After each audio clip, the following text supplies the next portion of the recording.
So here we have all of my Waltham size 6 pocket watch movements for restoration. Anything with scratched plates or it's been damaged to the point that it's not aesthetically pleasing has been culled out, and those have all gone to the scrap pile. These have all been vacuum sealed and are just waiting for restoration. We'll pick one out here at random and see what we're going to do today. And it looks like we've got quite a project here.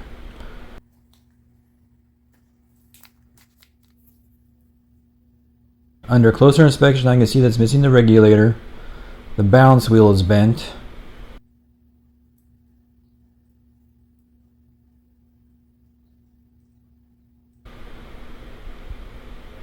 It's missing the casing screws.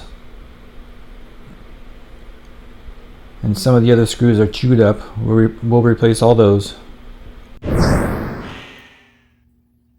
And turning the movement over, I can see that the center wheel has a broken off pinion. The canyon pinion is missing.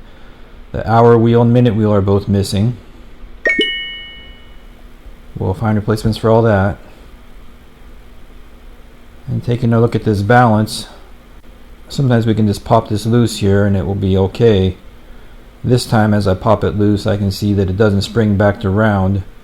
You give it a little spin, you can see that's just not a healthy balance wheel. We can straighten that, but it's a lot of work and it may not ever poise out very well and keep time well in all positions. So we're gonna replace this balance altogether. I'm also just noticing that the pallet fork and pallet bridge and its pallet screws are all missing on this movement. So we'll need to find some replacements for those also.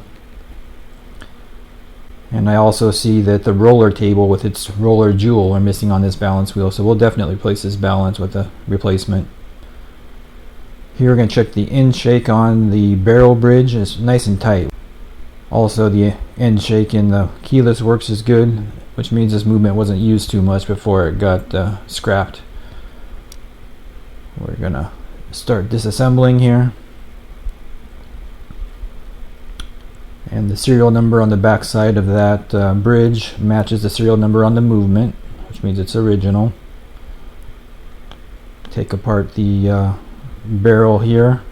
That mainspring, I don't know where that came from. It's not for this watch. It's far too long and far too heavy for this watch. So somebody stuffed that in there at some time.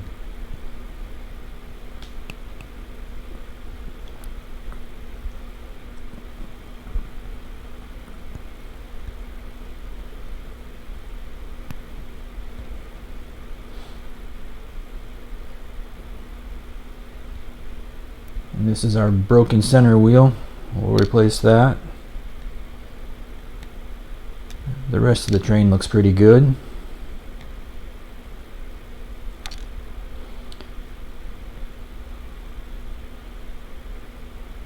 And I see that we're also missing a spring here in the keyless works. We'll find one of those.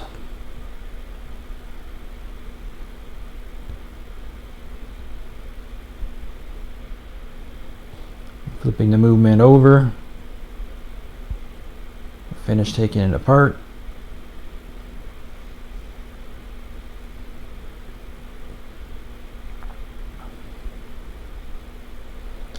Again, there's usually a lot of wear in these parts if these movements were used for a very long time. This one hasn't been, so it's going to run when we're done with it.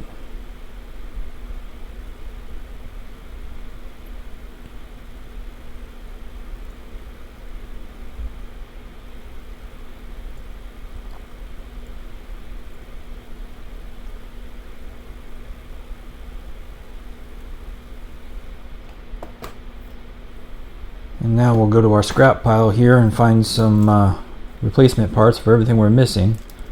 We need a movement here with a good dial and hands on it that we can start scavenging from. And this one's got what we need. This movement's missing the balance complete along with its bridge, and it's also a lower 7 jewel movement, so this one would never be used again. So I don't mind pulling parts from this movement. And that second sand was mashed down on there. I couldn't get it off without just pulling it along with the dial. And here we have our hour wheel and our minute wheel.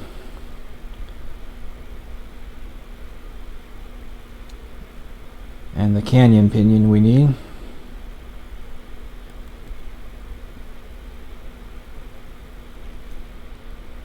And I'm going to fast forward through this disassembly to get to that center wheel.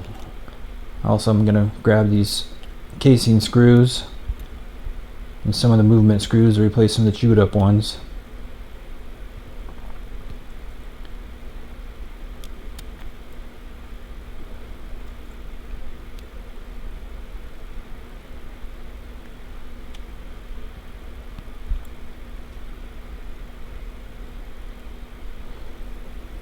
And it's a little bit off screen, but here's the center wheel that we need. And that keyless spring. Here I have another movement, which is a 15 joule movement, which has got some damage to the plating on the movement. So it would never look good through the sapphire glass observation back window that we put on all of our cases. So it would never be a usable movement for us. So we're going to get the rest of the parts that we need from this movement, because it's a 15 joule movement like ours, and the bridge for the pallet needs to have a ruby jewel in it, which the other bridge did not. I'm going to go ahead and get our regulator from this movement also.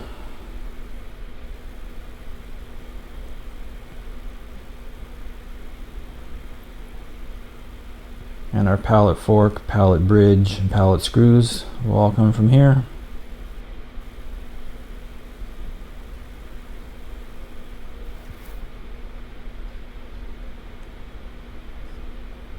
And this pallet fork didn't actually fit into the ruby jewel on the dial side of our movement. The pivot's just a little bit too thick, too fat, so we're going to burnish it down just a little bit so that it's a good fit in our movement that it's going into. And that's all it takes to reduce the diameter of the pivot.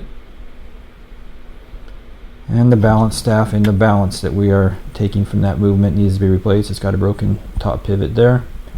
We'll mark the location of the stud so we can put it back in beat when we're done with it. Flip it over and mark the location of the jewel on the roller table again so it gets back in beat. And then we'll knock off that roller table. It just takes a couple quick taps. Tap, tap, tap.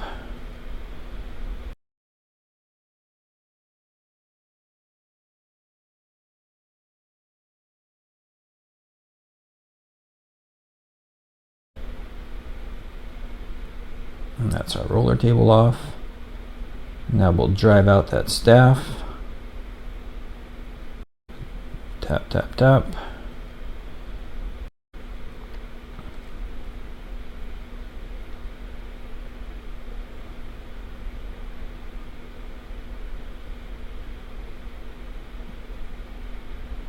And that's our staff out. We'll get out a new staff, set it in a staking set. We'll start with a rounded punch to open up the rivet and fix that new staff in place. Tap, tap, tap. Tap, tap, tap. Then we'll get a flat punch and we'll flatten out that rivet the rest of the way. Tap, tap, tap. Now we'll test fit the balance into the movement before we go any farther and make sure it spins flat and it's nice and true. And with this lightest puff of air, we should get good movement. We do. It spins nice and long and flat. I'm going to take about an hour off camera to poise the balance, which means I'm going to remove weight from the heavy spots or add weight to the light spots until there are no heavy or light spots all the way around the rim of this balance wheel. So we'll go ahead and drive on our roller table. Have a special punch with a slit in it so that it doesn't break the ruby jewel. Line up our ruby jewel with our Sharpie mark we just made and tap, tap, tap and drive that on there. I will use the same punch as an anvil just by flipping it over. set our roller table on there with the jewel in the slit. And now we can drop in our hairspring using a flat punch. Again, lining up the stud with our Sharpie mark. And this is the two balance staffs, the broken one and the good one, alongside of a match for size comparison. And now I'm going to polish all the chatons on the jewels. I'll also polish the regulator and all of the screws. Screw polishing takes about an hour also, which we're not going to film here, and it's again going to be another video I'll eventually make all to itself. The screws need to be highly polished because I'm going to blue them in just a couple of minutes here, and in order to take a good bluing they need to be perfectly polished. I also am going to blue the regulator, so I need to polish it.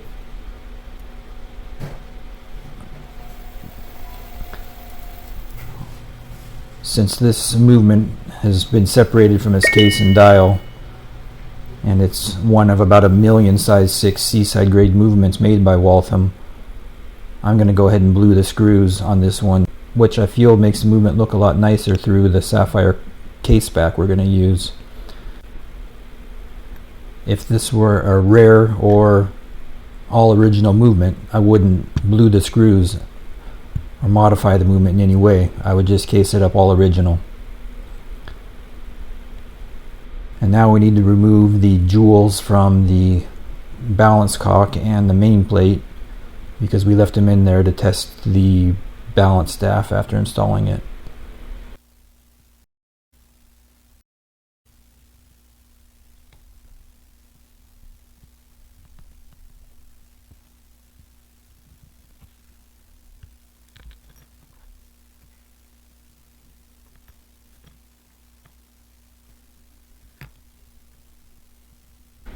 Now we'll pull out this ridiculously long and heavy mainspring somebody stuffed in here.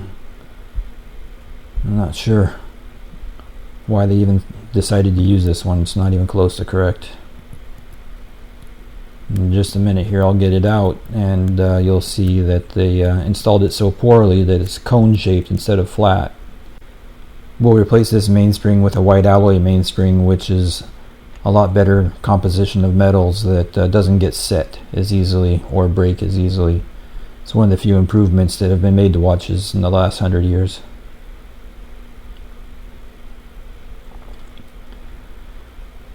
And normally we wouldn't remove all these chaton screws, but again we're going to blue them, so we need to get them out of here.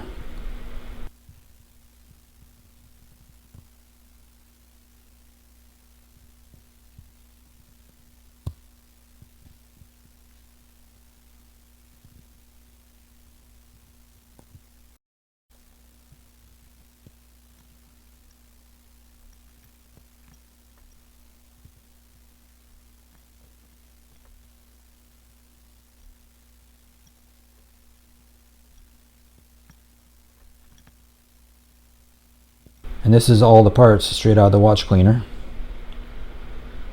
Now we're going to blue these screws, so we're going to transfer them all to our bluing tray. This brass bluing tray just serves to hold the screws while we put them over the heat and distribute the heat evenly over all the screws, which will cause them all to blue at the same rate. Now, the hands on this watch were nice, so I didn't go ahead and blue those again. A lot of times I'll re-blue the hands if they're rusty or have lost their bluing. So we just hold this bluing tray over the heat for quite a while, move it around to distribute the heat evenly until we start seeing the color change on our screws and regulator. Once we see the color start to change, like now it's going brown, we'll start slowing down, paying more attention. It starts going purple and then blue. I like to stop before the purple completely turns to blue. I like to fades in between purple and blue, a nice deep rich color. Some people go past this point to get to what they call cornflower blue, but I feel this gives them screws a real nice aesthetic appearance.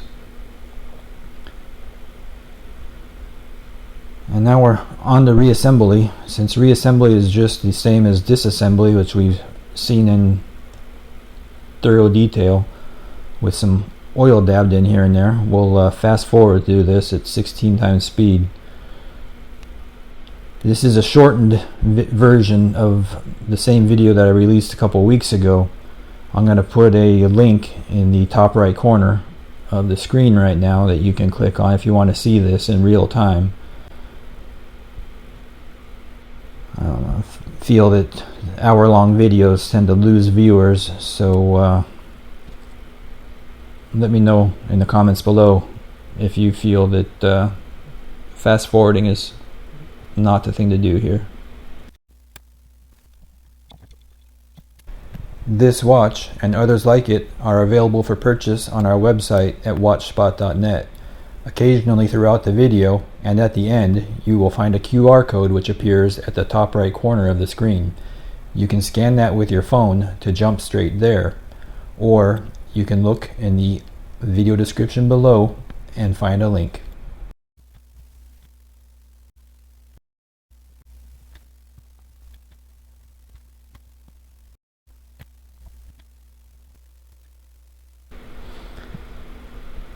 Now we're finishing up with the assembly of the movement. We're going to drop it into one of our cases. These cases are 4-5 hours worth of work to modify to work with these pocket watch movements. Again, eventually I'll get around to making a video about the fabrication of a case. Don't have time to show all that in this video. So we can press on our crystal here and get on to pressure testing. We test these to 3 bar, which is the equivalent of 30 meters below water, which, as far as I know, we're basically the only company making water resistant pocket watch conversions.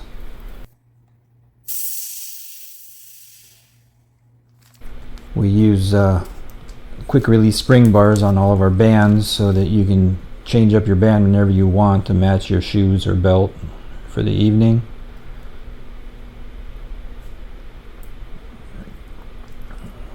And that's the watch complete.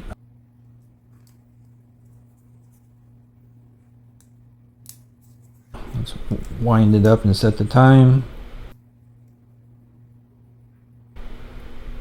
And get it on the Timegrapher.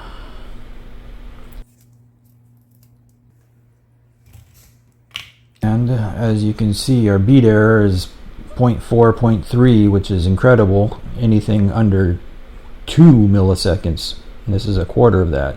And our amplitude is just under 250, which is perfectly acceptable for these vintage movements. And our timekeeping was under 1 second fast per day, which is pretty hard to beat.